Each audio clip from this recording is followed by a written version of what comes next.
إن الله لا يستحيي أن يضرب مثلا ما بعوضة فما فوقها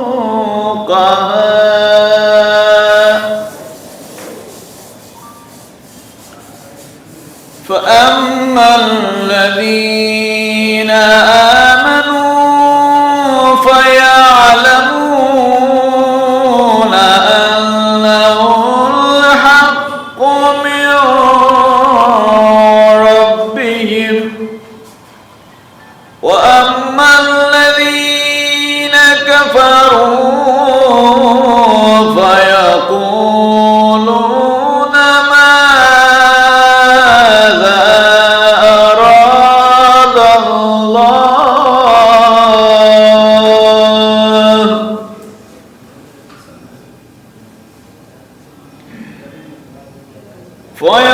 فيقولون ماذا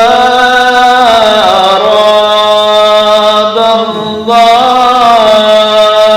بهذا مثلا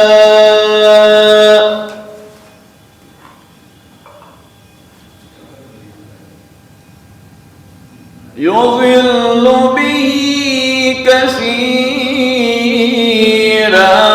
ويهدي به كثيرا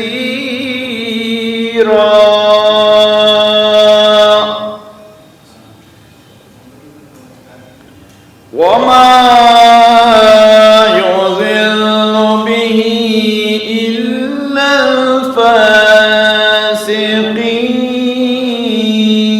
الفاسقين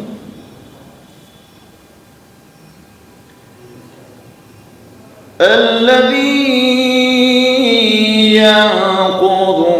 ينقضون عهد الله من بعد ميثاقه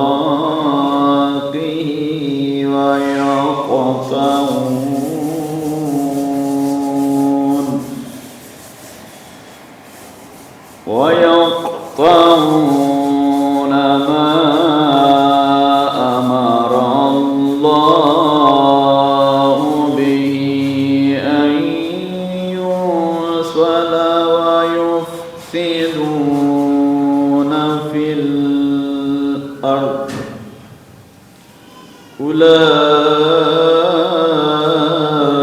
أولئك هم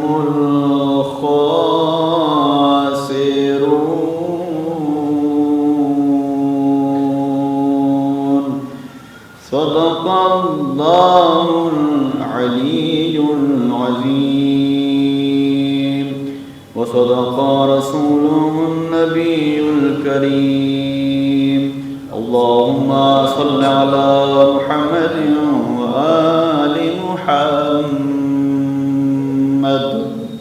صلى الله على محمد وآل محمد. جس جگہ سجاد کی مدح و ثنا ہونے لگے جس جگہ سجاد کی مدح و ثنا ہونے لگے بارش رحمت نہ کیوں بے انتہا ہونے لگے جس جگہ سجاد کی مدح و ثنا ہونے لگے آ گیا لب پر میرے آ گیا ہے لب پر میرے ذکر عابد اس لیے آ گیا ہے لب پر میرے ذکر عابد اس لیے ظاہری نقصان بھی ہو تو فائدہ ہونے لگے جس جگہ سجاد کی مدح و ثنا ہونے لگے۔ شرط یہ ہے واسطہ ہو سید سجاد کا، شرط یہ ہے واسطہ ہو سید سجاد کا۔ ہر دعا مقبول میری باخدا ہونے لگے، جس جگہ سجاد کی مدح و ثنا ہونے لگے۔ بیڑیاں کیا قید کر پائیں گی موسیٰ کی قسم، بیڑیاں کیا قید کر پائیں گی موسیٰ کی قسم۔ نیل میں چاہو اگر تم راستہ ہونے لگے، جس جگہ شبیر کی، جس جگہ سجاد کی مدح و ثنا ہونے لگے۔ کر لیا تسلیم جس نے آپ کو معجز نما، کر لیا تسلیم جس نے آپ کو معجز نما۔ کیوں نہ اس کی زندگی خود معجزہ ہونے لگے، جس جگہ سجاد کی مدح و ثنا ہونے لگے۔ سورہ سجدہ نے اس سورہ سجدہ نے خود اس بات کی تصدیق کی، سورہ سجدہ نے خود اس بات کی تصدیق کی۔ آیتیں پڑھیے تو عابد کی ثنا ہونے لگے، جس جگہ سجاد کی مدح و ثنا ہونے لگے۔ اور آخری شعر مختار ہے، یہ فضیلت لکھ گئی ہے، یہ فضیلت لکھ گئی سجاد کے بھائی کے نام، یہ فضیلت لکھ گئی سجاد کے بھائی کے نام۔ تیر کھا کر جو تبسم آشنا ہونے لگے، جس جگہ سجاد کی مدح و ثنا ہونے لگے۔ مرتبے میں وہ فرزدق کیوں نہ اے فرقان ہو، مرتبے میں وہ فرزدق کیوں نہ اے فرقان ہو۔ جو بھی شاعر آپ کا مدحت سرا ہونے لگے، جس جگہ سجاد کی مدح و ثنا ہونے لگے۔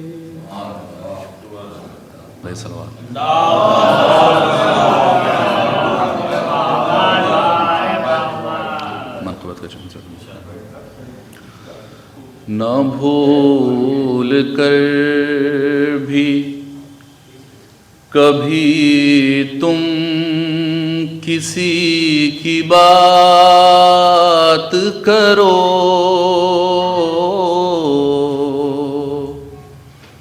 نہ بھول کر بھی کبھی تم کسی کی بات کرو، علی کا ذکر کرو، بس علی کی بات کرو، نہ بھول کر بھی کبھی تم کسی کی بات کرو، کسی کا نفس کسی کا وسیع کسی کا خدا، یہ سب صفات ہوں جس میں اسی کی بات کرو، نہ بھول کر بھی علی کے نقش قدم کا میں ذکر کرتا ہوں، تم اس کے ساتھ ہی دوش نبی کی بات کرو، نہ بھول کر بھی نعرہ صلوات،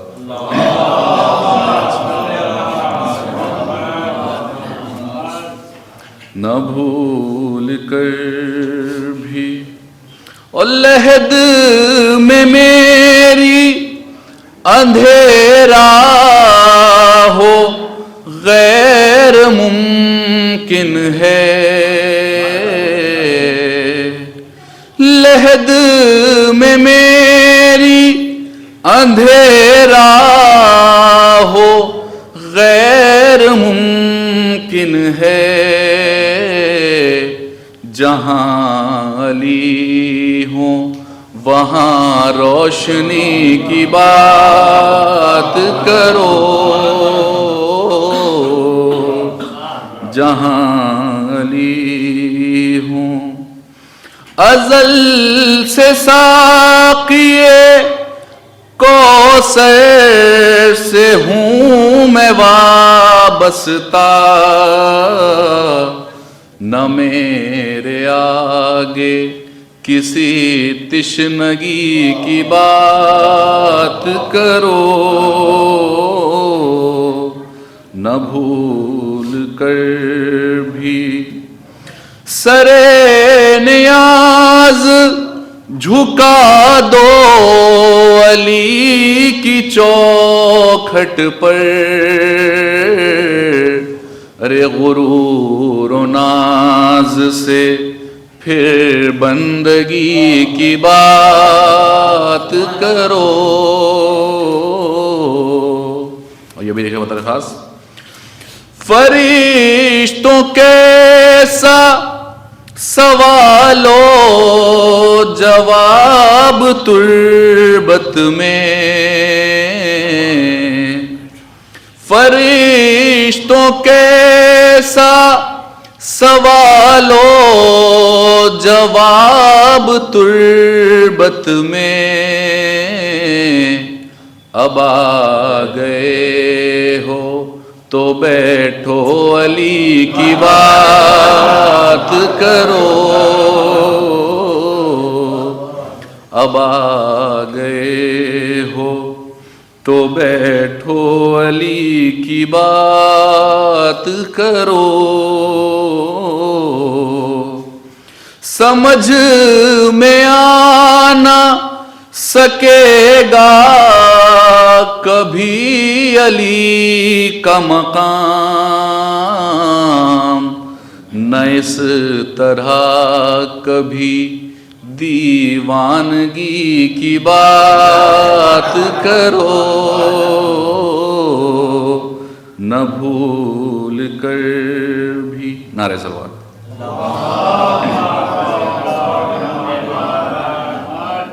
ایک استغاثہ ہے اپنے وقت کے امام سے۔ آج کے جو حالات ہیں خصوصاً غزہ، فلسطین، لبنان اور پاراچینار میں جو ہو رہا ہے، تو بہرحال دعا مومن کا اسلحہ ہے، تو ہم لوگ یہاں سے کم دعا تو کر ہی سکتے ہیں۔ تو اپنے وقت کے امام سے ایک استغاثہ ہے، سماعت فرمائیں۔ مظلوموں کے لب پہ دعا ہے، مظلوموں کے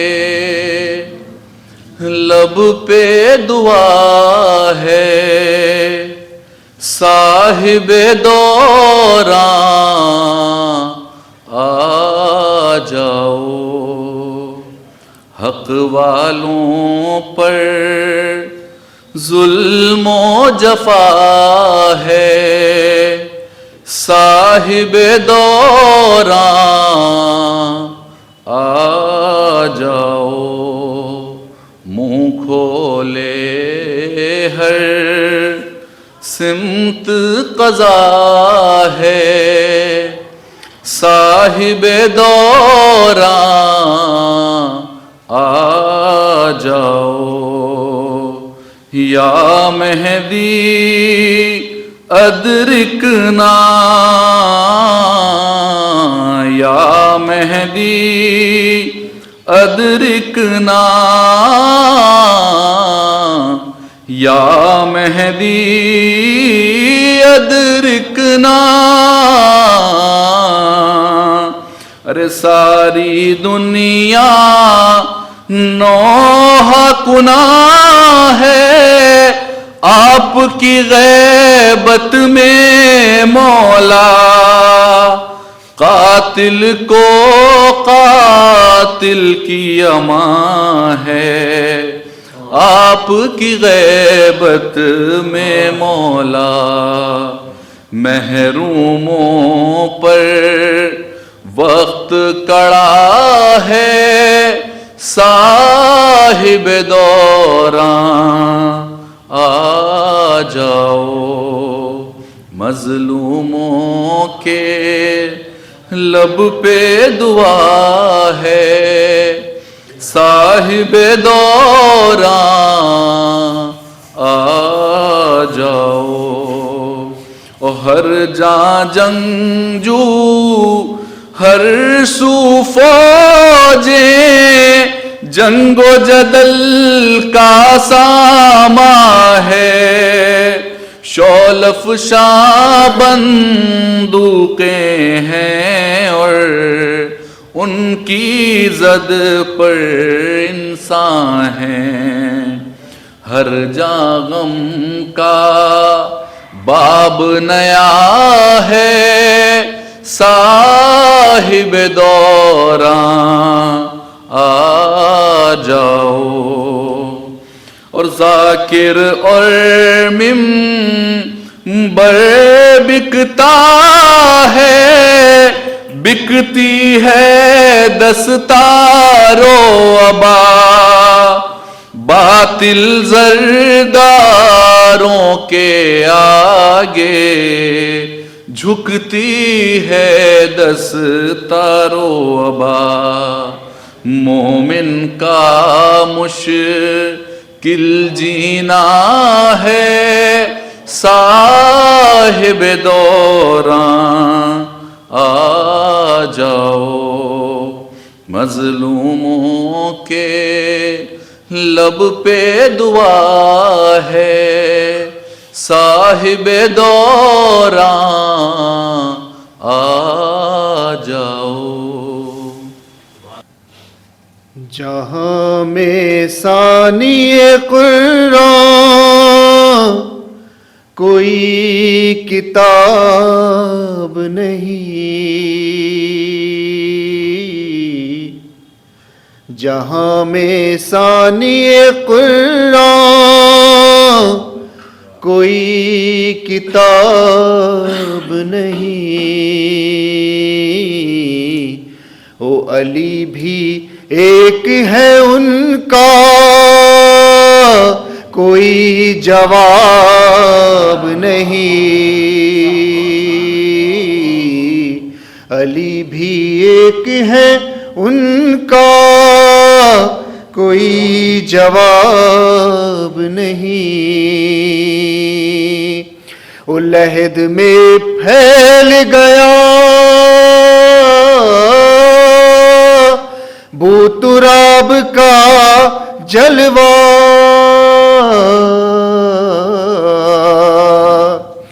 لحد میں پھیل گیا بو تراب کا جلوہ، ارے خدا کا شکر ہے مٹی میری خراب نہیں، خدا کا شکر ہے مٹی میری خراب نہیں، علی بھی ایک ہے ان کا کوئی جواب نہیں. ایک نعرہ صلوات.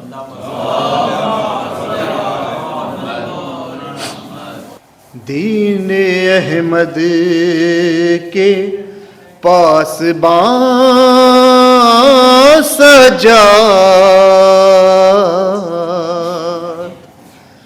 دین احمد کے پاسباں سجاد، مقصد شہ کے رازداں سجاد.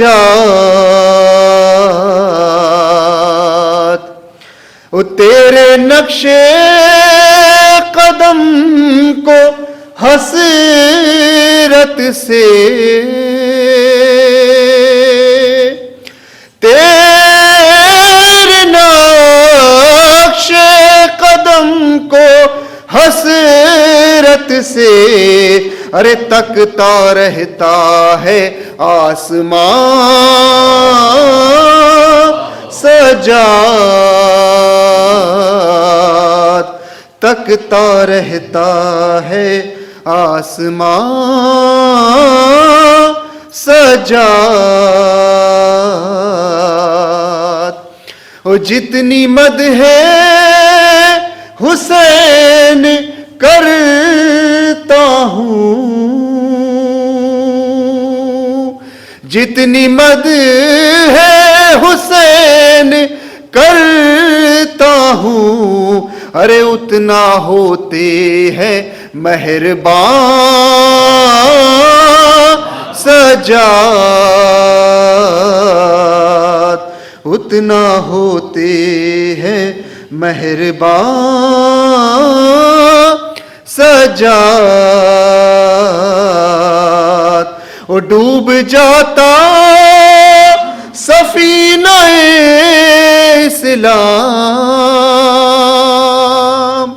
ڈوب جاتا سفینہ اسلام، ارے گر نہ بن جاتے بادبان سجاد، گر نہ بن جاتے بادبان سجاد. دین احمد کے پاسبان. لا حول ولا قوة إلا بالله العلي العظيم. أعوذ بالله من الشيطان الرجيم. بسم الله الرحمن الرحيم. الحمد لله رب العالمين، والعاقبة لأهل التقوى واليقين، والجنة للموحدين، والنار للمشركين والكافرين. الصلاة والسلام على المصطفى الأمجد المحمود الأحمد أبي القاسم محمد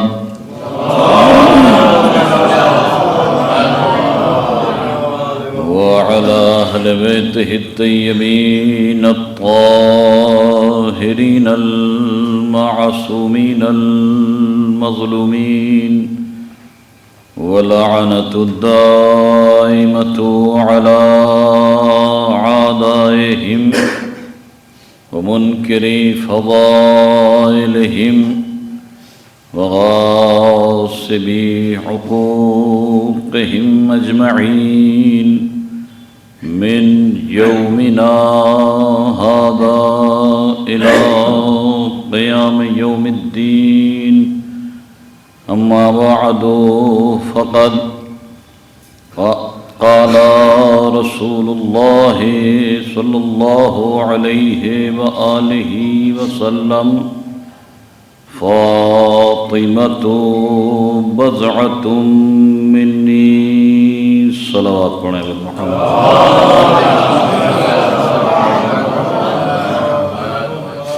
اب حضرات سے گزارش ہے کہ ایک مرتبہ سورہ حمد اور 3 مرتبہ سورہ توحید کی تلاوت کر کے مرحوم ہاشم علی خان صاحب ابن مرحوم احمد علی خان اور مرحومہ مہر جہاں صاحبہ بنت مرحوم سید محمد مہدی صاحب ان کی ارواح کو بخش دیں. اللہم صلی اللہ علیہ وسلم. صلوات پڑھیں بر محمد.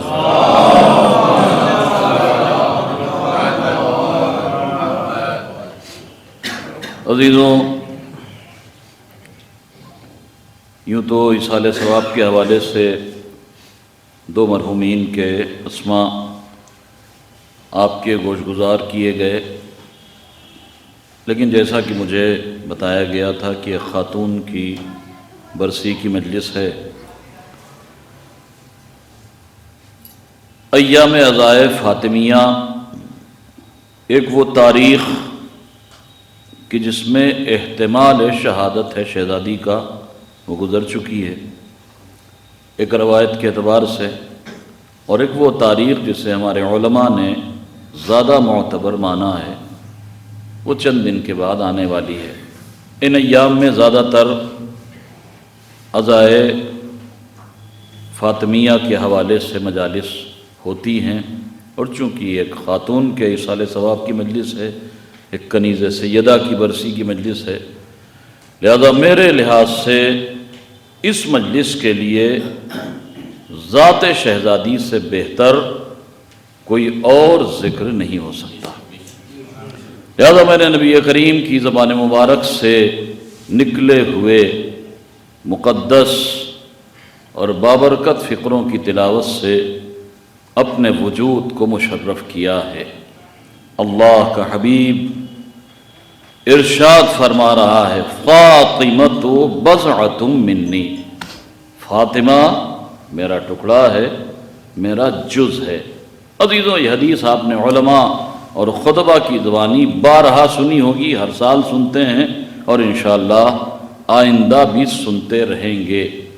لیکن ذرا سا جو قابل غور بات ہے وہ یہ کہ نبی کریم کہہ رہے ہیں فاطمہ میرا ٹکڑا ہے.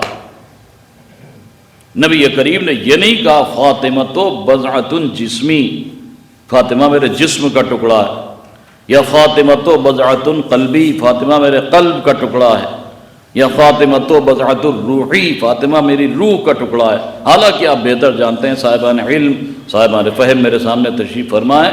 دیکھیں، انسان 2 چیزوں کا مجموعہ ہے، 2 چیزوں کا مرکب ہے، 2 چیزوں سے مل کے بنا ہے. ایک ہے جسم، ایک ہے روح. ان دونوں کے مرکب کو انسان کہتے ہیں. اب عزیزو، نبی کریم یہ نہیں کہہ رہے ہیں کہ فاطمہ میرے جسم کا ٹکڑا ہے یا یہ کہ فاطمہ میری روح کا ٹکڑا ہے، بلکہ نبی کریم کہہ رہے ہیں فاطمہ میرا ٹکڑا ہے. اس کا سیدھا سا مطلب یہ ہے کہ نبی سمجھانا چاہتے ہیں فاطمہ کو کسی ایک حصے سے محدود نہ کر دینا. فاطمہ میرے جسم کا بھی ٹکڑا ہے، فاطمہ میری روح کا بھی ٹکڑا ہے. صلوات پڑھ دیں بر محمد.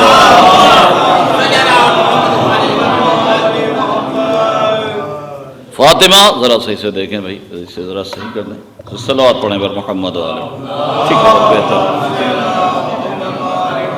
فاطمہ جسم کا بھی ٹکڑا ہے، فاطمہ روح کا بھی ٹکڑا ہے.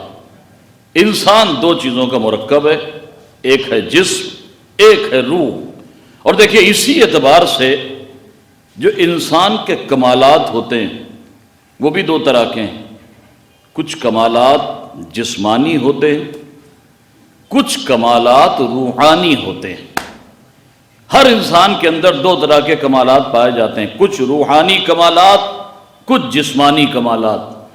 مثلا ایک انسان بہت زور بازو کا مالک ہے، بڑا قوی ہیکل ہے، بہت طاقتور ہے، یہ اس انسان کے جسم کا کمال ہے۔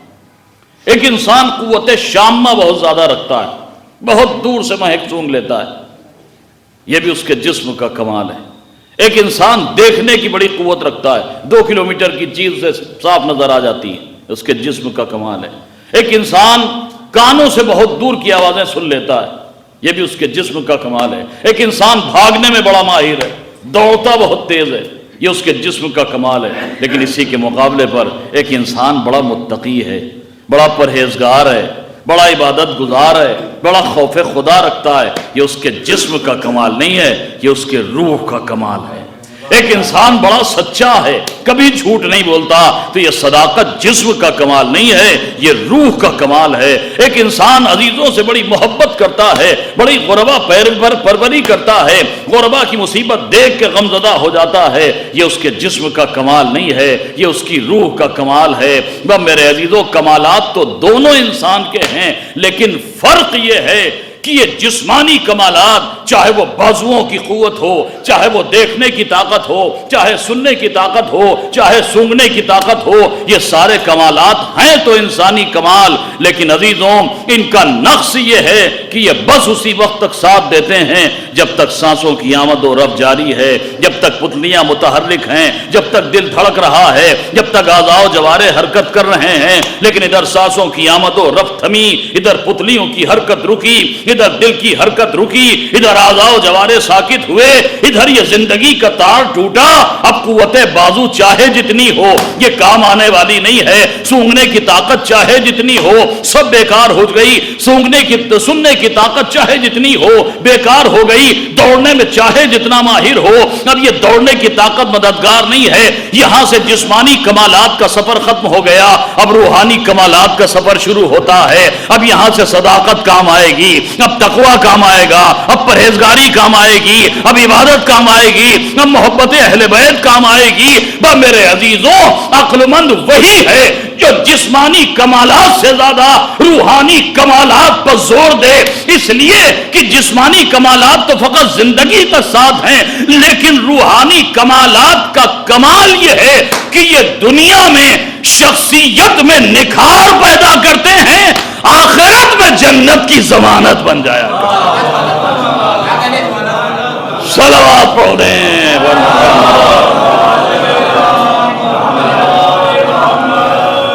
عزیزوں، عقل مندی یہی ہے۔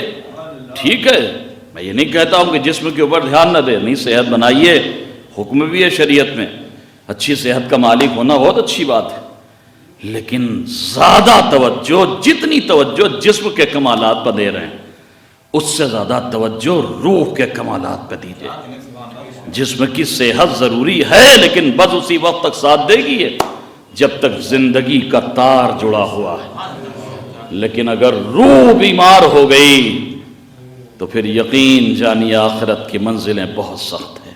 میرا موضوع یہ نہیں ہے اس وقت، انسان دو طرح کے کمالات کا مجموعہ، ایک روح کا کمال، ایک جسم کا کمال۔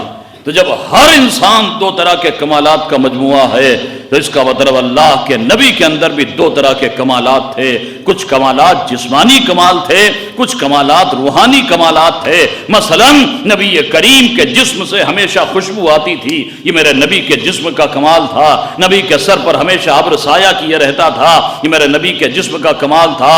لیکن اس کے علاوہ نبی کے روحانی کمالات کی تو فہرستی نہیں بنائی جا سکتی، کتنے کمالات تھے میرے نبی کے اندر۔ نبی کے جسم میں سایہ نہیں تھا، یہ جسمانی کمال تھا، لیکن روحانی کمال یہ تھا کہ نبی اگر درختوں کے سامنے بھی آ جائیں تو درخت سجدہ کرتے تھے، سنگریزے ہاتھوں میں آ جائیں تو سنگریزے کلمہ پڑھتے تھے، سوکھے کنویں میں لعاب دہن ڈال دیں تو اس میں پانی پیدا ہو جاتا تھا، جانور آپ کے سامنے آ جائیں تو انسانی زبان میں گفتگو کرتے تھے۔ عزیزوں، جب نبی کے بھی کمالات دوہرے ہیں تو نبی یہ نہیں کہہ رہے ہیں فاطمہ میرے جسم کا ٹکڑا ہے یا فاطمہ میری روح کا ٹکڑا ہے، نبی کہہ رہے ہیں فاطمہ میرا ٹکڑا ہے۔ اس کا مطلب نبی بتانا چاہتے ہیں، یاد رکھنا فاطمہ کو کسی رخ سے مجھ سے جدا نہیں کیا جا سکتا، فاطمہ میری روحانی کمالات کی بھی شریک ہے، جسمانی کمالات کی بھی شریک ہے۔ صلوات پڑھ دیں بر محمد۔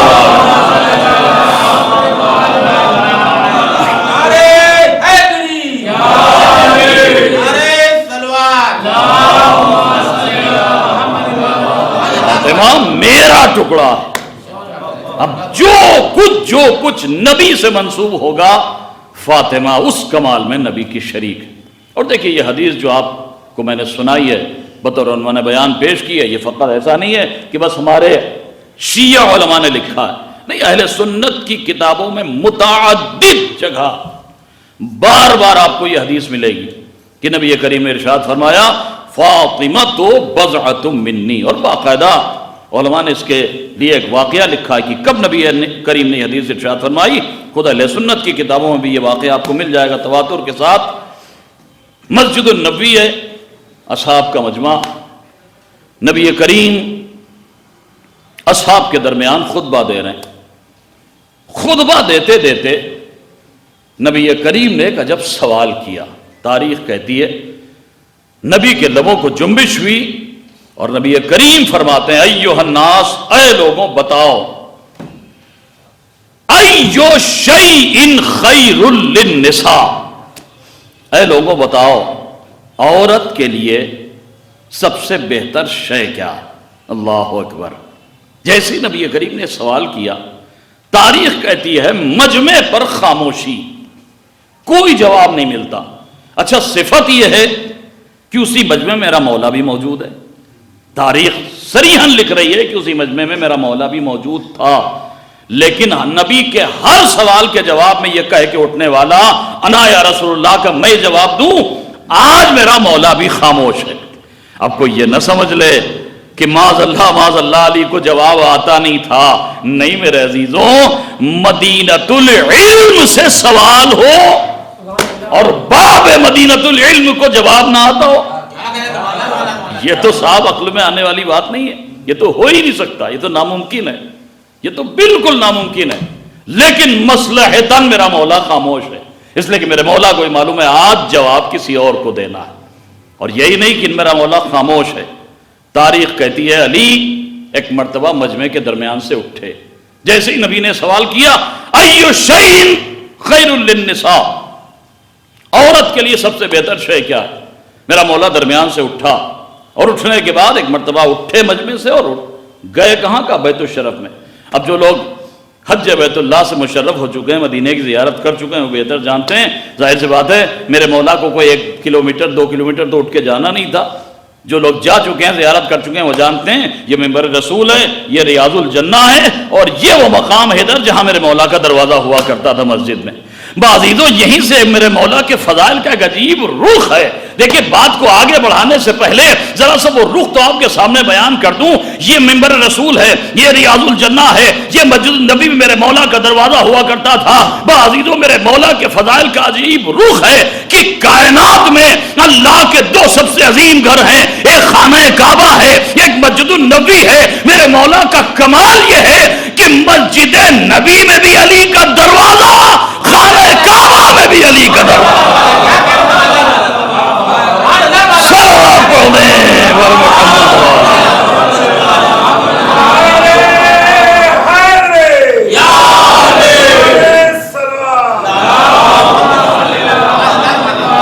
پوری کائنات میں اللہ کے سب سے عظیم گھر 2 ہی تو ہیں، ایک خانہ کعبہ ہے، ایک مسجد النبی ہے، وہاں بھی میرے مولا کا دروازہ، یہاں بھی میرے مولا کا دروازہ۔ اے علی والو، کہ کردار مولا علی اور فضائل مولا علی کے اس رخ کو ہمیشہ دھیان میں رکھنا. علی اس انسان کا نام ہے، بلکہ یوں کہوں کہ علی اس منصوص من اللہ ہادی کا نام ہے جس کا خانہ خدا سے رابطہ اتنا مستحکم ہے کہ دو سب سے عظیم گھر، دونوں میں علی کا دروازہ، کعبے میں بھی علی کا دروازہ، مسجد النبی میں بھی علی کا دروازہ. اگر دعوی محبت علی ہے تو کبھی خانہ خدا سے اپنا رابطہ ٹوٹنے نہ دینا، مسجدوں سے رابطہ ٹوٹ نہ جائے، مصلوں سے رابطہ ٹوٹ نہ جائے، نمازوں سے رشتہ ٹوٹ نہ جائے. اس لیے کہ علی والے ہو تو پھر یاد رکھنا میرے مولا کے کردار کی سب سے بڑی خوبی یہی ہے کہ میرا مولا پیدا ہوا تب بھی اللہ کے گھر میں، شہادت ہوئی تب بھی اللہ کے گھر میں، اور اوراق تاریخ پر میرے مولا کا یہ قول سنہرے لفظوں میں لکھا ہوا ہے کہ اگر ایک سامنے دو دروازے ہو، ایک دروازہ مسجد میں کھلتا ہو، ایک دروازہ جنت میں کھلتا ہو، تو علی جنت کو چھوڑ کر مسجد میں بیٹھنا اس لیے زیادہ پسند کرے گا کہ جنت میں بیٹھنے سے میرا نفس راضی ہوتا ہے، مسجد میں بیٹھنے سے میرا رب راضی ہوتا ہے. صلوات پڑھیں.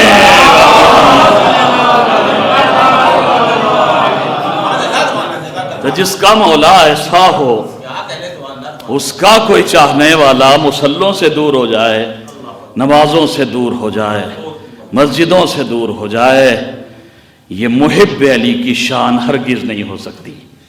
یاد رکھیے یہ ہماری قوم کی بڑی بدنصیبی ہے. ابھی کسی ہمارے بھائی نے پیشخانی کے درمیان ایک رخ کی طرف اشارہ کیا تھا کہ امامے بک رہے ہیں، عبائیں بک رہی ہیں، منبر پر آنے والے خطبہ بک رہے ہیں. میں کسی کے لیے نہیں کہہ سکتا، لیکن اتنا کہہ سکتا ہوں کہ حالات بہت پرآشوب ہیں. تبھی تو منبر سے ایسی گمراہ کن صدائیں آتی ہیں کہ صاحب اذان کا وقت ہوا تو آواز آنے لگی، ممبر سے آواز دی گئی جو مولا والا ہے وہ بیٹھا رہے، جو اللہ والا ہے وہ اٹھ کے چلا جائے. اللہ اکبر. بچائیے اپنے قوم کو ایسے خطیبوں سے جو اللہ اور مولا میں ٹکراؤ پیدا کر دے. اگر وہ انجمنوں کو انجمنوں سے لڑا دے، مومن کو مومن سے لڑا دے، عزادار کو عزادار سے لڑا دے، شیعہ کو شیعہ سے لڑا دے تو تعجب کیا ہے. بچائیے اپنی قوم کو ایسے افراد سے. خدا کی قسم یہ آوازیں منبر سے بلند ہو چکی، اس لیے کہہ رہا ہوں فرضی نہیں ہے کہ ادھر اذان کی آواز آئی کہا صاحب جو مولا والا ہے وہ بیٹھا رہے، جو اللہ والا ہے اٹھ کے چلا جائے. استغفر اللہ. یعنی مولا اور اللہ کو ٹکرائے دینا. تو صاحب جو اللہ اور مولا کو ٹکرا دیں، اگر وہ شیعہ کو شیعہ سے لڑا دیں، انجمن کو انجمن سے لڑا دیں، مومن کو مومن سے لڑا دیں، تو پھر تعجب کیا ہے. ہمیں بچانا ہوگا اس منبر کو، اس لیے کہ منبر ہماری قوم کی شان کا نام ہے، ہماری قوم کی شوکت کا نام ہے. اس منبر سے وہ نہ کہا جائے جس سے مجمع راضی ہوتا ہو، وہ کہا جائے جس سے مولا راضی ہوتے. صلوات پڑھ دیں.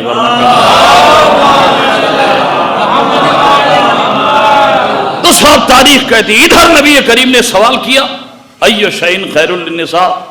میرا مولا مسجد کے درمیان مجمع سے اٹھا اور اٹھنے کے بعد داخل ہو گیا اپنے بیت الشرف میں، اور داخل ہونے کے بعد شہزادی سے ملاقات ہوئی. سلام اور جواب سلام کے بعد میرا مولا کہتا ہے بنت رسول آپ کے بابا نے آج عجب سوال کیا. کہا یا ابو الحسن کیا سوال کیا ہے؟ کہا بنت رسول آپ کے بابا نے سوال یہ کیا ہے کہ عورت کے لیے سب سے بہتر شے کیا ہے. کہا یا علی پھر کسی نے جواب دیا؟ کہا نہیں بنت رسول سب خاموش. کہا اچھا اے ابو الحسن، اے میرے والی و وارث، اے میرے آقا و مولا، آپ ایک بار اور زحمت کریں گے؟ ذرا میرے لیے زحمت کر کے پھر سے مسجد میں چلے جائیے اور جا کے بابا سے سوال کا جواب بتا دیجئے. کہا بنت رسول کیا جواب ہے؟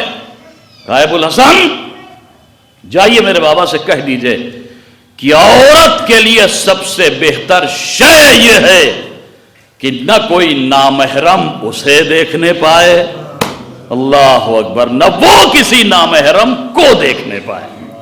بعضیزوں یہ جواب سننا تھا میرا مولا مسجد میں پہنچا، نبی کریم منبر پہ ہیں، اصحاب کا مجمع ہے، میرا مولا نبی کریم کے سامنے پہنچا، یا نبی خدا آپ پر میرا سلام ہو، آپ کے سلام کا جواب حاضر ہے۔ کہا یا علی کیا جواب ہے؟ کہا نبی خدا جواب یہ ہے کہ عورت کے لیے سب سے بڑا کمال یہ ہے کہ نہ کوئی نامحرم اسے دیکھنے پائے، نہ کوئی وہ کسی نامحرم کو دیکھنے پائے۔ کہا یا علی یہ بتاؤ یہ جواب دیا کس نے ہے؟ اب اللہ اکبر، کوئی شاید میرے جیسا خطیب ہوتا یا اگر شعراء کرام بیٹھے تو ان سے معذرت کے ساتھ، آج تو یہی چل رہا ہے نا، ان کا شعر ہے، ان کا مقطع ہے، ان کا مصرع ہے، ان کا نام ہے۔ میرا مولا بھی کہہ سکتا تھا یا نبی خدا میں جواب دے رہا ہوں، لیکن ایک مرتبہ میرا مولا کہتا ہے آپ کی بیٹی شہزادی زہرا نے جواب دیا ہے، اور یقیناً میرے مولا کو یہ کہنا ہی چاہیے تھا، اس لیے کہ معصوم تو کہتے ہی اسے ہیں جس کے دامن کردار پر خیانت کا اتنا معمولی سا دھبا بھی نہ ہو کہ بات کسی کی ہو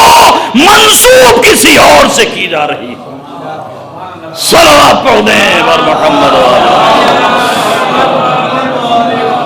ورنہ آج تو صاحب یہی چل رہا ہے نا، شعر کسی کا، نام کسی کا، مصرع کسی کا، مقطع کسی کا، اور صاحب داد وصول کی جا رہی۔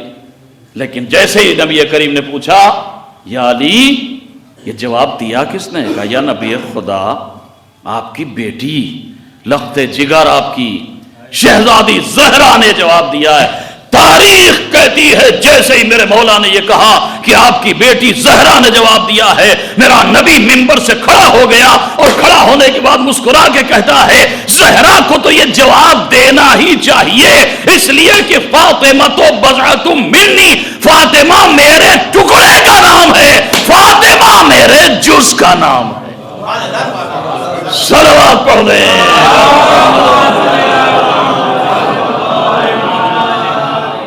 عزیزوں آپ غور کریں، میری شہزادی، کاش میرا یہ پیغام، بلکہ میرا نہیں شہزادی کا پیغام جو میرے جیسے حقیر اور ناچیز کی زبان سے اب تک پہنچ رہا ہے، کاش اس کیمرے کے ذریعے میری ماں اور بہنوں تک پہنچ جائے۔ میری شہزادی نے اپنی کنیزوں کو کیا پیغام دیا؟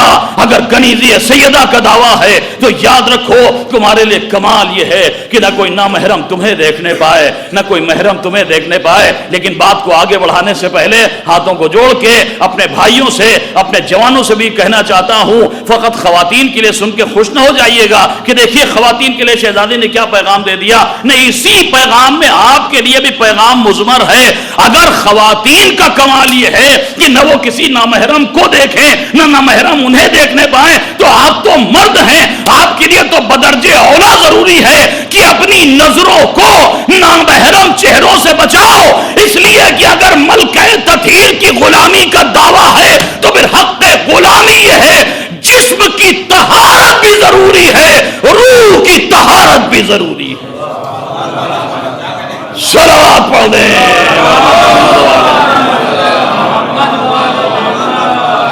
میرے جوانوں، ہاتھوں کو جوڑ کے کہنا چاہتا ہوں، اگر برا لگے تو مجھے معاف کر دینا، لیکن منبر پر آنے کے بعد بڑی ذمہ داری ہو جاتی ہے، کہیں ایسا نہ ہو کہ نوحوں کا لحن اس وقت ذرا سا زیادہ بہتر ہو جائے جب خواتین کا مجمع سامنے ہو، ماتم کی سپیڈ میں اس وقت ذرا سا اور اضافہ ہو جائے جب نامحرموں کا مجمع سامنے ہو۔ نہیں، جو بھی عمل کرو وہ رضائے خدا کے لیے کرو، رضائے مولا کے لیے کرو، رضائے شہزادی فاطمہ کے لیے کرو۔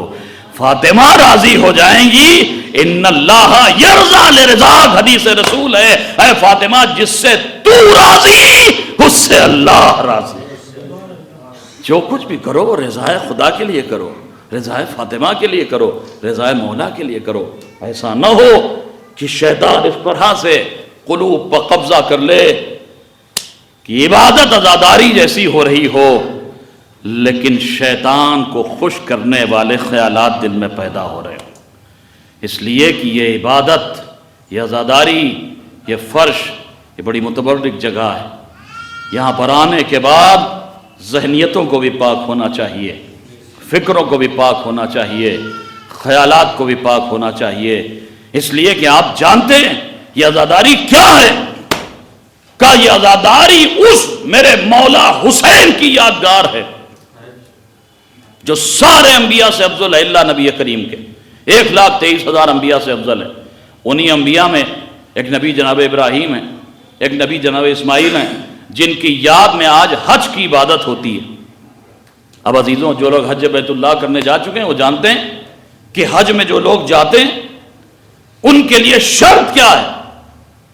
کہا حج میں نامحرم عورتیں اپنے چہروں کو کھول کے چلتی ہیں، حکم شریعت ہے، لیکن اس کے باوجود ہر حاجی کے لیے ضروری ہے کہ وہ اپنی فکروں کو اتنا طاہر کر لے کہ اگر نامحرم بھی سامنے آ جائے تو فکروں میں کہیں کجی نہ پیدا ہونے پائے.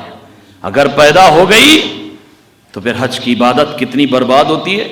اگر اسے سننا ہے، بات موضوع سے ہٹ نہ جائے، 2-3 منٹ مجھے دیجئے اس موضوع پر، پھر اپنی شہزادی کی ذات کی طرف آؤں گا. اگر فکروں میں ذرا سا کجی پیدا ہو گئی تو پھر حج کی عبادت کا انجام کیا ہوتا ہے؟ تاریخ لکھتی ہے، مشہور واقعہ تاریخ کا. میرا مولا خانہ کعبہ کے طواف میں مشغول ہے، علی کے ساتھ ایک انبوہ کثیر لوگوں کا خانہ کعبہ کا طواف کر رہا ہے. ایک مرتبہ طواف کرتے کرتے میرے مولا نے ہاتھ بڑھا کر ایک جوان کے چہرے پر ایک بھرپور تماچا مار دیا. اللہ اکبر. اب میرے عزیزوں میری زبان میں وہ طاقت نہیں ہے جو میں وہ منظر بیان کر سکوں. دستے ید اللہ ہی جس کے چہرے پہ پڑا ہو صاحب، وہ جانے یا اللہ جانے عالم کیا ہوا ہوگا. تاریخ کہتی ہے گال کو سہلاتا ہوا، منہ بنائے ہوئے، چہرے کے خد و خال بگاڑے ہوئے آیا خلیفہ وقت کے خیمے میں. وقت کا خلیفہ بھی حج کرنے کے لیے آیا ہوا ہے مکے میں، اس کا خیمہ بھی لگا ہے.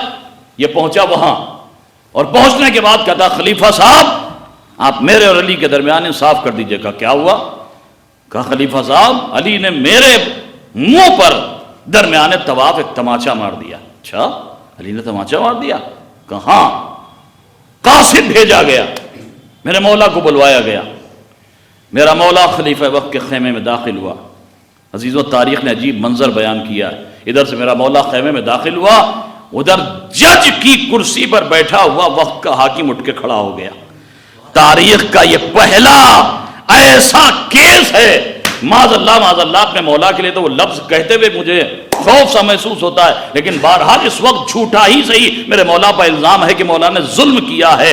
تاریخ کا پہلا کیس ہے کہ کسی ملزم کے استقبال کے لیے حاکم وقت اٹھ کے کھڑا ہو رہا. ادھر میرا مولا داخل ہوا، حاکم اٹھ کے کھڑا ہو گیا، احترام سے اپنے پہلو میں بٹھایا. اب یہ مدعی جس نے دعویٰ کیا تھا وہ انتظار میں کھڑا ہے. اس نے 2-3 لمحے کے لیے انتظار کیا اور پھر اپنا مدعا پیش کیا. کہا خلیفہ صاحب علی تشریف لے آئیں. انہوں نے درمیان طواف میرے منہ پر تماچا مارا ہے. دھیرے سے حاکم وقت علی سے سوال کرتا یا علی اس کا الزام ہے آپ نے اس کے منہ پر درمیان طواف تماچا مارا ہے؟ ہاں میں نے تماچا مارا ہے اور اس لیے مارا ہے. میرا مولا کہتا ہے اس لیے مارا ہے کہ یہ جوان درمیان طواف ایک عورت کے چہرے پر نگاہ غلط ڈال رہا تھا. اللہ اکبر اللہ اکبر. کامن سینس تو یہی کہتا ہے. میرے کہا کہ میں وقت کو کہنا چاہیے تھا یا علی وہاں تو سب عورتیں چہرہ کھولے ہوئے ہوتی ہیں، آپ نے اندازہ کیسے کیا؟ وہ آپ کے پاس کون سا پیمانہ تھا جو آپ نے اس کی نظروں کی گندگی اور صفائی کو محسوس کر لیا؟ لیکن عزیزوں حاکم وقت نے یہ سوال کیوں نہیں کیا؟ یہ تو آپ کو تب پتا چلے گا جب میں آپ کو حاکم کا جواب بتاؤں گا. ادھر میرا مولا کہتا یہ ایک عورت کے چہرے پر نگاہ غلط ڈال رہا تھا. حاکم نے سر جھکا کے خاموشی اختیار کر لی. مدعی سامنے کھڑا ہے.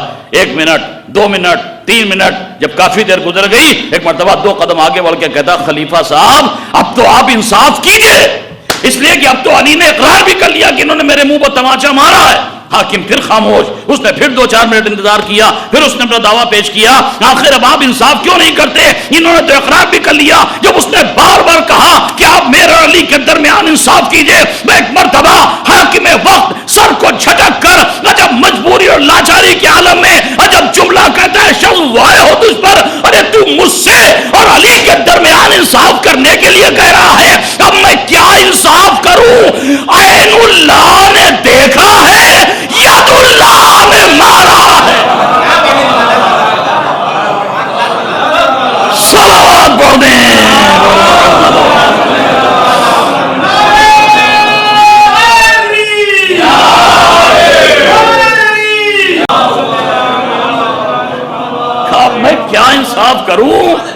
عین اللہ نے دیکھا ہے، ید اللہ نے مارا ہے. اللہ اکبر. عزیزوں اب آپ نے دیکھا، آپ نے محسوس کیا. جس پیغام کی طرف اپنے جوانوں کو متوجہ کرنا چاہتا ہوں، میرے جوانوں، حج کی عبادت کتنی ہی مقدس کیوں نہ ہو، لیکن حج اگر یاد اسماعیل ہے تو عزاداری فخر اسماعیل کی یادگار ہے.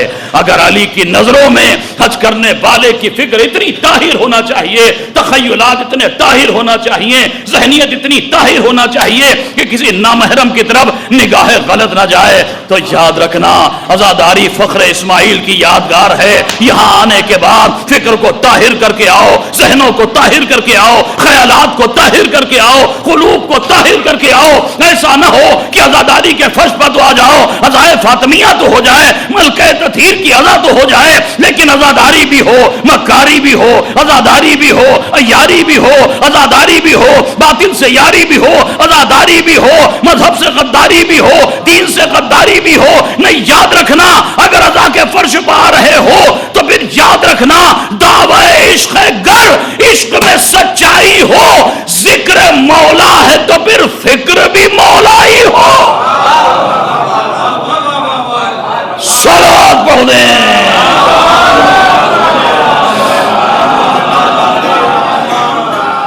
اگر اس فرش عزا پر آ رہے ہو تو فکروں کو طاہر کر کے آؤ، ذہنیتوں کو طاہر کر کے آؤ. ایک اور واقعہ سنا دوں آپ کو.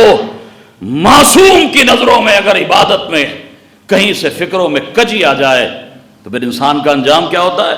چوتھے امام کا زمانہ ہے، پھر وہی حج کا واقعہ. ایک شخص آتا ہے چوتھے امام کے پاس اور آنے کے بعد کہتا ہے، یا مولا فرزند رسول اس بار بہت حاجی آئے. چوتھے امام کہتے ہیں، نہیں بھائی تجھے غلط فہمی ہو گئی، حاجی تو بہت کم آئے. مولا آپ کیا کہہ رہے ہیں؟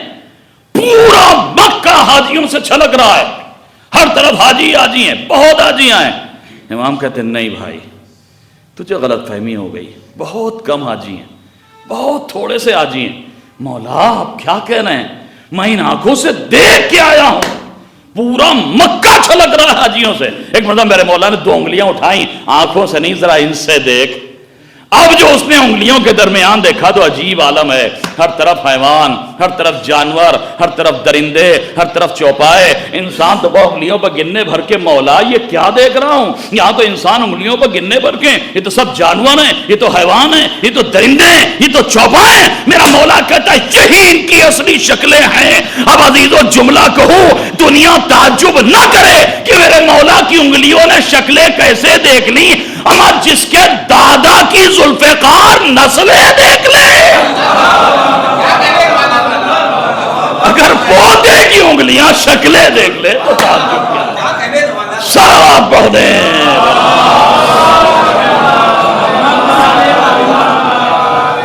تو عزیزوں کہنے کا مقصد بس اتنا ہے، عبادتیں کرو، چاہے وہ حج کی عبادت ہو، چاہے فخر اسماعیل آقا حسین کی یا شہزادی فاطمہ کی عزا ہو.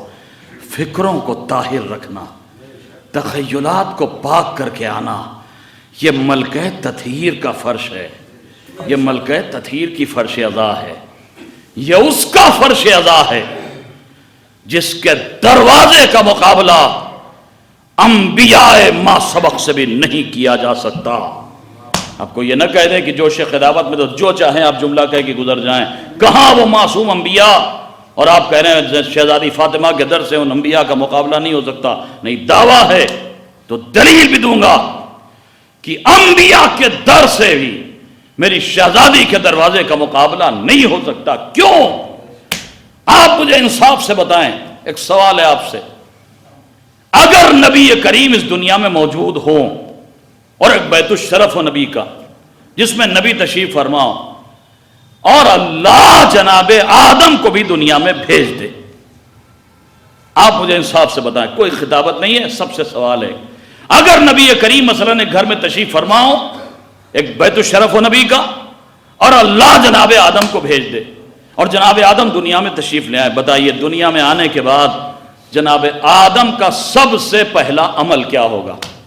یہی تو ہوگا نا، آئیں گے در نبی پر، آ کے سلام کریں گے. اس کے علاوہ کوئی عمل ہو سکتا ہے؟ سب سے پہلا عمل یہی تو ہوگا کہ در نبی پر آ کر آدم سلام کریں. اچھا اور آگے بڑھیے، جناب نوح آ جائیں، کہا نوح آئیں گے در نبی پر سلام کریں گے، ابراہیم آ جائیں، کہا ابراہیم آئیں گے در نبی پر سلام کریں گے، اسماعیل آ جائیں گے در نبی پر سلام کریں گے، یحییٰ آ جائیں گے در نبی پر سلام کریں گے، زکریا آ جائیں گے در نبی پر سلام کریں گے، زکریا آ جائیں گے در نبی پر سلام کریں گے، یونس آئیں گے در نبی پر سلام کریں گے، یوسف آئیں گے در نبی پر سلام کریں گے، موسیٰ آئیں گے در نبی پر سلام کریں گے، عیسیٰ آئیں گے در نبی پر سلام کریں گے، اور جب نبی کہیں سے آئے گا، اللہ اکبر، تاریخ کہتی ہے ہر نماز کے بعد نبی کا دستور ہے در فاطمہ پہ آئے، اے میری بیٹی تجھ پر سلام ہو، دنیا عظمت فاطمہ کا اندازہ کرے، سوالات انبیاء جس در پہ آ کے سلام کریں اسے در رسول کہتے ہیں، اور وہ رسول جس در پر سلام کرے اسے در شہزادی زہرا کہا جاتا ہے۔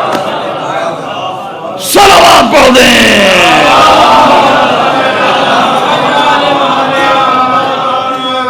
جس در پر آ کر در رسول، جس در پر سوالات انبیاء سلام کریں اسے در رسول کہتے ہیں، اور وہ رسول جس در پر آ کے سلام کرے اسے در شہزادی زہرا کہا جاتا ہے۔ اور اب دنیا سے میں کہنا چاہتا ہوں، ابھی دوران پیشخانی ذکر ہوا تھا مظلومین فلسطین کا، مظلومین لبنان کا، مظلومین پارا چنار کا۔ یقیناً مومنین کے خون سے ہولی کھیلی جا رہی ہے، یقیناً سر و تن میں جدائی ہو رہی ہے، لیکن دنیا یاد رکھے نہ فاطمہ کے غلام کل مٹے تھے، نہ آج مٹے ہیں، نہ قیامت تک مٹ سکیں گے۔ دنیا کوششیں کرتے کرتے تھک کے ختم ہو جائے گی، لیکن در فاطمہ کی عظمت پر کوئی حرف آنے والا نہیں ہے۔ کیوں؟ اس لیے کہ نبی جس در پہ آ کے سلام کر رہے ہیں، تو اب سلام ہوتا کیا ہے؟ اس سلام کا مطلب کیا ہے؟ آپ سب ارباب علم میں بہتر جانتے ہیں۔ سلام ہے سلامتی کی دعا۔ تو اب اگر سلام ہے سلامتی کی دعا، تو عزیزوں ہم جیسے دو چار کتابیں پڑھ کر سر پہ ٹوپی رکھنے والے مولویوں کی تو بے شمار دعائیں رد ہو سکتی ہیں، لیکن نبی کریم کے زبان سے نکلنے والی کوئی دعا رد نہیں ہو سکتی۔ نبی نے جس در پر آ کر بار بار سلامتی کی دعا دی ہے، تو اب عزیزوں دنیا تھک کے مر جائے، ہلاک ہو جائے، وہ در کبھی دنیا سے مٹ نہیں سکتا۔ نہ اس کے غلام مٹ سکتے ہیں، نہ اس کی نسل مٹ سکتی ہے، نہ اس کے چاہنے والے مٹ سکتے ہیں۔ یہی تو دنیا محو حیرت ہے۔ ہم قتل پہ قتل کرتے جا رہے ہیں، ہم سروتن میں جدائی کرتے چلے جا رہے ہیں، نہ ان کا نام مٹ رہا ہے، نہ ان کا تذکرہ مٹ رہا ہے، نہ ان کے چاہنے والے ختم ہو رہے ہیں۔ تم کیا سمجھتے ہو ایک قاسم سلیمانی کو مار کر، ایک نصر اللہ کو مان کر تم اس در پر در کے غلاموں کا تذکرہ مٹا دو گے؟ تم ایک نصر اللہ کو مارو گے، ہزار نصر اللہ اس قوم سے فاطمہ کے غلام بن کے پیدا ہوں گے۔ اس لیے یہ قوم مٹ نہیں سکتی کہ اگر کسی ابتر کے ماننے والے ہوتے تو مٹ جاتے، ماننے والے کوثر کے ہیں۔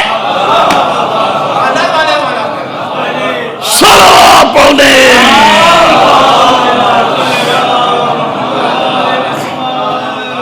کسی ابتر کے ماننے والے ہوتے تو مٹ جاتے، ماننے والے کوثر کے ہیں۔ جب تک دامن قرآن میں سورہ کوثر باقی ہے، کائنات میں فاطمہ کا تذکرہ باقی ہے، فاطمہ کے غلام باقی ہیں۔ نہ تذکرہ فاطمہ مٹ سکتا ہے، نہ فاطمہ کے غلام مٹ سکتے ہیں، نہ فاطمہ کی اولاد مٹ سکتی ہے۔ کیوں؟ اس لیے کہ سورہ کوثر میں نسل کثیر کی ضمانت اللہ نے لی ہے۔ بس جلدی جلدی اپنی منزلوں کی طرف بڑھ رہا ہوں، 1 گھنٹے کے اندر مجھے مجلس تمام کر دینا ہے، 40 منٹ سے اوپر ہو چکے ہیں، 10 سے 12 منٹ اور فضائل، اور اس کے بعد 6 سے 7 منٹ مصائب، آپ کی زحمت ختم۔ نہ فاطمہ کے غلام مٹ سکتے ہیں، نہ فاطمہ کی نسل مٹ سکتی ہے، اس لیے کہ اللہ نے سورہ کوثر میں ضمانت لی ہے کہ نسل کثیر ہے۔ اور اس کی دلیل یہ ہے کہ آج پوری کائنات میں سادات کرام کا وجود ہے کہ نہیں؟ کائنات کے گوشے گوشے میں سادات کرام ہے نہیں؟ اچھا سید کسے کہتے ہیں؟ مسلمانوں کے علماء سے پوچھیے تو صاحب شہزادی کا نام تو بہت مشکل سے آتا ہے. اب آپ سید کی ڈیفینیشن پوچھیے مسلمانوں کے علماء سے تو زیادہ تر کے صاحب جو آل رسول ہو اسے سید کہتے ہیں.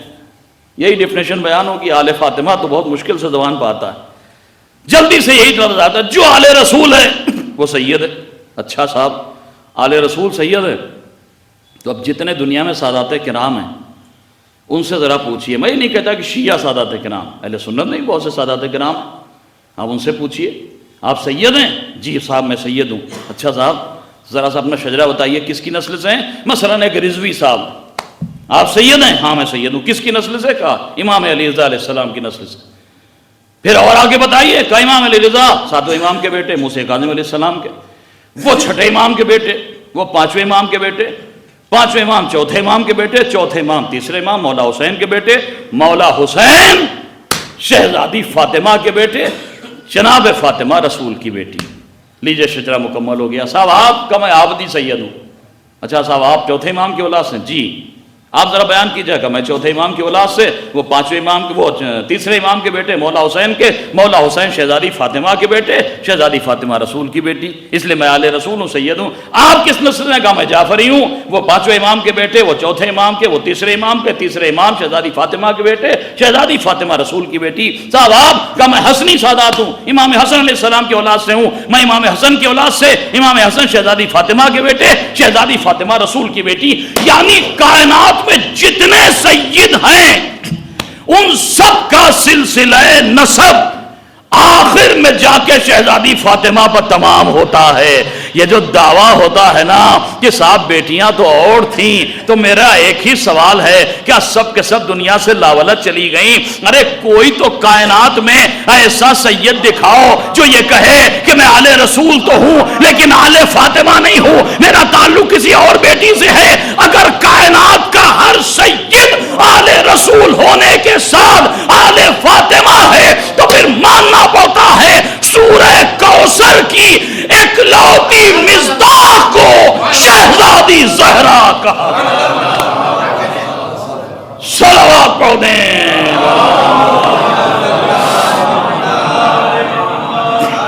ورنہ پوری کائنات میں کوئی ایک ایسا سید دکھاؤ جو کہے کہ میں سید ہوں, آل رسول سے ہوں مگر آل فاطمہ نہیں ہوں. پوری کائنات میں کوئی سید ہو ہی نہیں سکتا. لہذا ہر سید کا آل فاطمہ ہونا دلیل ہے کہ سورہ کوثر کی اکلوتی مصداق کو میری شہزادی زہرا کہا جاتا ہے. اس در کا مقابلہ انبیاء ما سبق سے بھی نہیں ہو سکتا. آج اسلام پر الزام ہوتا ہے کہ صاحب اسلام نے تو عورت کو وقار نہیں دیا. اگر اسلام نے عورت کو وقار دیا ہوتا تو صاحب 1,24,000 انبیاء آئے, پھر 12 ائمہ آئے. اسلام اگر عورت کو وقار دیتا تو پھر ہونا چاہیے تھا کہ 2-4-10 نبیوں میں سے 2-4-10 خواتین بھی ہوتی. 12 ائمہ تھے, نہ صحیح صاحب 1-2 خواتین کو امامت مل جاتی. لیکن صاحب نہ کسی خاتون کو نبی بنایا گیا, نہ کسی خاتون کو امام بنایا گیا. کہا صاحب پھر کیسے کہتے ہیں کہ اسلام نے عورت کو بڑا وقار دیا؟ یقیناً صنف نسواں سراپا احتجاج تھی کہ ایک مرتبہ حدیث کسا کے فقروں نے لبوں پر مہر لگا دی. قاری نے حدیث کسا پڑھنا شروع کی, آواز آئی جبریل کہتے ہیں یا رب و من تحت الکسا, اس چادر کے نیچے پروردگار کون ہے؟ آواز آئی ہم فاطمہ و ابوہا و بعلہا و بنوہا, فاطمہ ہیں, ان کے بابا ہیں, ان کے شوہر ہیں, ان کے بیٹے ہیں. نہ تعارف علی کے ذریعے ہوا, نہ تعارف حسنین کے ذریعے ہوا, نہ تعارف رسول کے ذریعے ہوا. آواز قدرت آئی, تو اسی پہ احتجاج کر رہی ہے عورت کہ تجھے نبی اور امام نہیں بنایا گیا؟ اور اس طرح غور تو کر, عورت اگر صاحب کمال ہو جائے تو نبوت بھی محتاج تعارف بن جاتی ہے, امامت بھی محتاج تعارف بن جایا کرتی ہے. صلوات پڑھ دیں.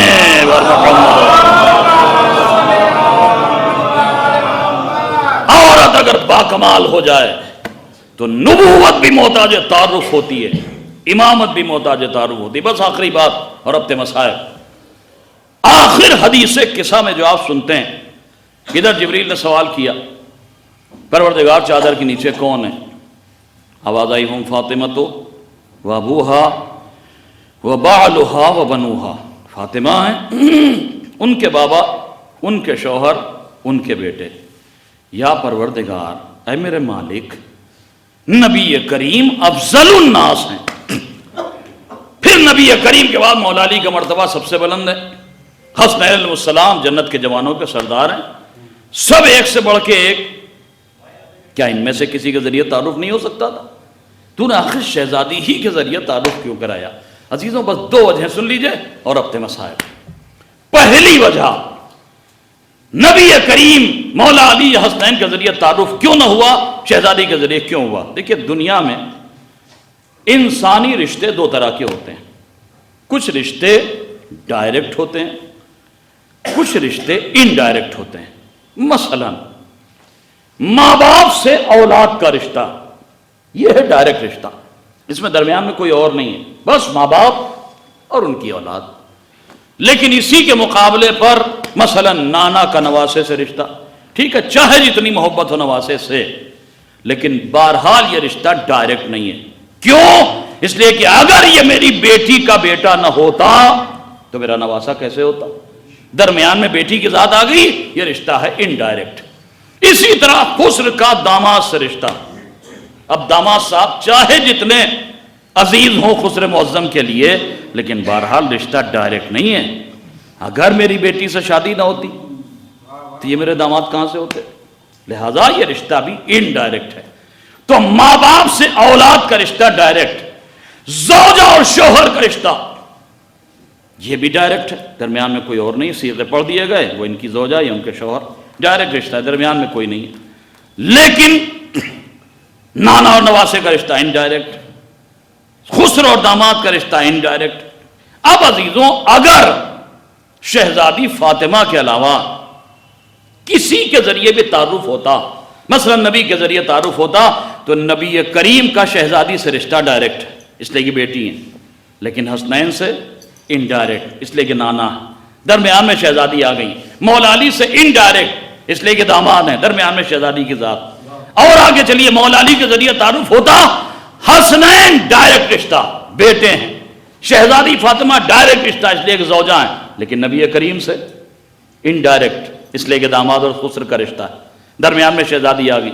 اچھا چلیے حسنین کے ذریعے تعارف ہوتا تو حسنین کا رشتہ مولا علی سے ڈائریکٹ، اس لیے کہ باپ بیٹے، شہزادی سے ڈائریکٹ، اس لیے کہ ماں بیٹے، لیکن پھر وہی نانا سے انڈائریکٹ، اس لیے کہ درمیان میں شہزادی آ گئی، نانا نواسے کا رشتہ۔ بعضیزوں ان سارے افراد میں ایک میری شہزادی ایسی ہے جس کا رشتہ رسول سے بھی ڈائریکٹ ہے، مولا علی سے بھی ڈائریکٹ ہے، حسنین سے بھی ڈائریکٹ ہے۔ پر دنیا شہزادی کی عظمتوں کا اندازہ کیا کرے؟ کبھی حقیق نے 4 مصرے کہے تھے، عزیزوں توجہ سے سنیے گا، میری شہزادی کی عظمت کیا ہے؟ کبھی حقیق نے 4 مصرے کہے تھے، کیا بتائے گا زمانہ تیری عظمت فاطمہ، خود خدا نے کی بیاں تیری فضیلت فاطمہ، تیرا بابا ہے نبی، بیٹے اور شوہر ہے امام، نقطہ پرکار عصمت بن گئی ہے فاطمہ۔ صلوات پڑھ دیں۔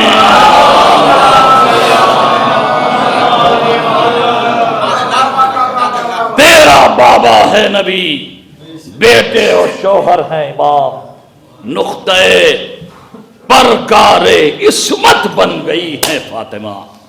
کیا دنیا اندازہ کرے گی؟ اور پھر اگر میری شہزادی کے بجائے مثلا نبی کریم افضل الناس ہیں، سب سے بلند ہیں، اگر نبی کریم کے ذریعے تعارف ہو جاتا تو عزیزوں تعارف ہوتا کیسے؟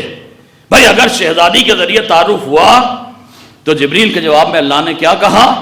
جبریل نے پوچھا یا رب امن تحت الکسا، اے میرے پروردگار چادر کے نیچے کون ہے؟ تو آواز کیا آئی جب شہزادی کے ذریعے تعارف ہوا؟ فاطمہ ہیں، ہم فاطمہ تو و ابوہا و بعلہا و بنوہا، فاطمہ ہیں، ان کے بابا، ان کے شوہر، ان کے بیٹے۔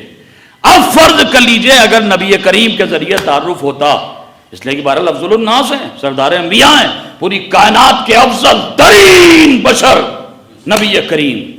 اب اگر فاطمہ کے علاوہ میری شہزادی کے علاوہ نبی کریم کے ذریعے تعارف ہوتا اور جبریل سوال کرتے پروردگار چادر کے نیچے کون ہے؟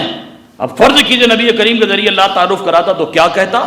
یہی تو کہتا نا نبی کریم ہیں، ان کی بیٹی ہیں، ان کے داماد ہیں، ان کے نواسے ہیں. بعزیزوں اگر اللہ یہ جواب دے دیتا تو پھر ادھر یہ جواب اللہ کی طرف سے آتا، نہ جانے کتنے بیٹیاں کھڑی ہو جاتی، نہ جانے کتنے داماد کھڑے ہو جاتے، نہ جانے کتنے نواسے پیدا ہو جاتے کہ ہم بھی مصداق تطہیر، ہم بھی مصداق تطہیر، ہم بھی مصداق تطہیر. اللہ نے شہزادی کے ذریعے تعارف کرا کے فل اسٹاپ لگا دیا. اگر مصداق تطہیر بننا ہے تو یاد رکھو مصداق تطہیر بننے کے لیے نبی سے رشتہ شرط نہیں ہے، فاطمہ سے رشتہ شرط ہے. صلوات پڑھ دیں.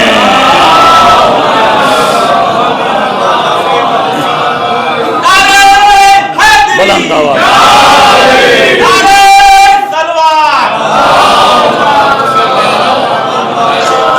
نبی سے رشتہ شرط نہیں ہے، فاطمہ سے رشتہ شرط ہے.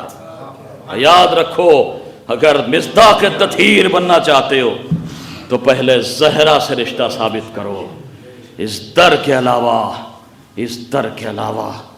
کسی کو یہ فضیلت مل ہی نہیں سکتی. اللہ اللہ، خدا کی قسم مصائب کی کوئی روایت پڑھنے کی ضرورت ہی نہیں ہے. آج دنیا ہم سے کہتی ہے کب تک رو گے، کب تک کی ریا کرو گے. ہم کیسے نہ روئیں جس در کا مقابلہ انبیاء ما سبق سے بھی نہیں ہو سکتا. اللہ اللہ، ادھر نبی کی آنکھ بند ہوئی، ادھر نبی دنیا سے رخصت ہوئے اور ادھر سسک کے میری شہزادی مرثیہ پڑھنے پر مجبور ہو گئی. صبت علیہ مصائب اللہ والنہار، صبت علی الیام سرنا لیالیا. اے میرے بابا، آپ کے بعد وہ مصائب پڑے جو دنوں میں پڑھتے تو مثل سیارات کے تبدیل ہو جاتے. اللہ اللہ، جس در پر ملک بھی بغیر اجازت داخل نہ ہو سکے، اللہ اللہ وہی در ہے. ملائی آگ اور لکڑی لے کر اکٹھا ہو گئے. اندر سے میری شہزادی کی کرب میں ڈوبی ہوئی آواز آئی، ارے کیا اس در کو جلا دو گے جس میں رسول کے بیٹے ہیں، جس میں حسنین ہیں؟ ملونوں کی صدا آئی، ہاں کوئی بھی ہو، اگر علی کو باہر نہ نکالا تو ہم دروازے کو جلا دیں گے. وقت کہاں نہیں گیا عزیزوں، دروازہ جلا دیا گیا. خدا لعنت کرے اور عذاب کو شدید سے شدید کر دے اس ملون کے کہ جس نے آگے بڑھ کے چلتے ہوئے دروازے پر ٹھوکر ماری. ارے دروازہ گرا، در و دیوار کے درمیان میری شہزادی نکلی بھی میرے پہلو میں پیوست ہو گئی. ایک کر میں ڈوبی صدا گونجی، فضا دوڑو میرا محسن شہید ہو گیا. اجرکم اللہ. خدا آپ کو کوئی غم نہ دے سوائے غم اہل بیت کے. ارے مجھے نہیں پتا فضا نے کیسے جا کے شہزادی کی مدد کی، کیسے فضا آگے بڑھی. تاریخ اتنا کہتی ہے کہ در و دیوار کے درمیان میری زبان جل جائے. میں کیسے وہ منظر بیان کروں کہ میری شہزادی دروازے کے نیچے اور اسی دروازے پر قدم رکھ کے یہ نجس افراد فاطمہ کے بیت الشرف میں داخل ہو گئے. علی کے گلے میں رسی باندھی گئی. ارے مسئلہ عزتی سے میرا مولا خاموش، کھینچتے ہوئے لے کے چلے. میں ایک مرتبہ غصے فاقہ ہوا، شہزادی نے منظر دیکھا، علی کے گلے میں رسی. اللہ اللہ، مدافع امامت میری شہزادی اپنا درد بھول گئی. ارے تاریخ کہتی ہے تڑپ کے شہزادی زہرا اٹھے. مجھے نہیں پتا دروازے کے درمیان سے کیسے اپنے کو آزاد کیا. ایک مرتبہ اٹھ کے عجب جملہ کہتی ہے، لعینو خلو ابو الحسن کو چھوڑ دو ورنہ اپنے بالوں کو پریشان کر دوں گی. عزیزوں یہ جملہ سننا تھا. کائنات میں آثار قیامت بپا ہو گئے. مسجد النبی نے بنیادیں چھوڑنا شروع کر دی. ملائی نے یہ منظر دیکھا، ارے گھبرا کے علی کو چھوڑ تو دیا لیکن میرا کلیجہ پھٹ گیا. اے میری شہزادی آج وقت کے امام کو بچا لیا، کربلا آ جائیے. اے میری شہزادی ایک ثانیہ زہرا بلندی بکھڑی فریاد کر رہی ہے، لعینو ارے چند بوند پانی سے میرے بھیا کے حلق کو تر کر. اللہ اکبر، اللہ اکبر. خدا آپ کو کوئی غم نہ دے سوائے غم اہل بیت کے. لیجئے شہزادی زہرا کی فریاد. میرے مولا کو لعینوں کے پنجے سے رہائی ملی، وقت کے امام کی حفاظت تو کر لی، لیکن اللہ تاریخ کا جملہ کیا ہے؟ تاریخ کیا کہتی ہے؟ فقط 18 سال کی کم سنی میری شہزادی عصا پر تکیہ کر کے چل رہی ہے. عزیزوں، کائنات میں کوئی ایسی خاتون دیکھی ہے آپ نے جس کی عمر فقط 18 سال ہو اور وہ عصا پر تکیہ کر کے چل رہی ہو، بجائے صبر اس کے علاوہ کہ کوئی بہت خاص بیماری ہو، کوئی بہت خاص تکلیف ہو. اللہ وجہ کیا تھی عزیزوں؟ راز تو تب کھلا جب وصیت کے مطابق رات کے اندھیرے میں میرے مولا نے غسل و کفن دینا شروع کیا. ارے تاریخ کہتی ہے غسل سے پہلے میرا مولا حسنین کو، زینب ام کلثوم کو بار بار سمجھاتا تھا، دیکھو بچوں، ارے گریے کی آواز کو بلند نہ ہونے دینا، تمہاری ماں کی وصیت ہے مدینے میں خبر عام نہ ہونے پائے. لیکن وہی میرا مولا ارے غسل دیتے دیتے چیخ کے رویا. ارے بعد غسل سلمان نے سوال کر لیا، یا علی ارے اس طرح چیخ کے کیوں روئے؟ آپ تو خود دھیرے دھیرے رونے کی تلقین کر رہے تھے. میرا مولا کہتا، سلمان ارے کیسے بتاؤں، فاطمہ نے کبھی ذکر نہ کیا، غسل دیتے دیتے دیکھا ساری پسلیاں فاطمہ کی ساری پسلیاں ٹوٹ چکی تھی. رات کے اندر دو جملے عزیزو، دو جملے مجلس تمام. رات کے اندھیرے میں وصیت کے مطابق جنازہ اٹھا. پوری کائنات کو درس انسانیت دینے والے نبی کی بیٹی کا جنازہ اس عالم غربت میں کہ چند انگلیوں پر گننے بھر کے اصحاب، آگے آگے میرا مولا، تو ننھے سے سکتے ہوئے بچے. عزیزوں، جب ہم میں سے کسی کے گھر سے خدا ہماری ساری بزرگ خواتین کو سلامت رکھے، لیکن موت برحق ہے، بہرحال آتی ہے. جب ہمارے گھر سے کسی خاتون کا جنازہ اٹھتا ہے نا اور قبرستان میں پہنچتا ہے تو اکثر آپ نے سنا ہوگا کوئی بزرگ پکار کے کہتا ہے، جتنے نامحرم ہیں وہ دور ہٹ جائیں، ارے جو محرم ہے وہ قریب رہیں. ارے اللہ، یہاں انگلیوں پر گننے بھر کے افراد، لیکن زیادہ تر سب کے سب نامحرم. ایک وقت میرا مولا، دو ننھے بچے. ہاں تاریخ میں ایک ضعیف چچا کا بھی ذکر ہے، وہ اتنے افراد میرے مولا کے ہاتھوں پر جنازہ. ارے قبر کی طرف میرا مولا بڑھا. اب کون ہے جو قبر میں اتارے؟ کون ہے جو سہارا دے؟ علی کی آواز گونجی، نبی خدا فریاد. ایک مرتبہ قبر سے 2 ہاتھ برآمد ہوئے. لاؤ علی میری امانت میرے سپرد کر دو. ارے میرے مولا نے امانت سپرد کر دی، لیکن عجب نہیں، تڑپ کے میرا مولا رویا ہو نبی خدا. علی بہت شرمندہ ہے. جب امانت میرے سپرد کی تھی پسلیاں ٹوٹی نہ تھی، پہلو شکستہ نہ تھا، کمر خمیدہ نہ تھی. یا نبی خدا، علی مشیت عزدی سے اتنا مجبور تھا. یہ آنکھیں دیکھتی رہیں جن بازوؤں میں فاتح خیبر ہونے کا زور تھا. اللہ رے مشیت پروردگار، وہ علی دیکھتا رہا. فاطمہ پر ظلم ہوتے رہے، لیکن علی مشیت عزدی سے خاموش. تقبل منا انک انت السمیع العلیم. ہم حضرات سے گزارش ہے، 1 مرتبہ سورہ حمد اور 3 مرتبہ سورہ توحید پڑھ کر وہ مرحومین جن کے اسماء قبل مجلس لیے گئے تھے اور ان کے علاوہ جملہ مومنین اور شہداء راہ حق کی ارواح کو بخش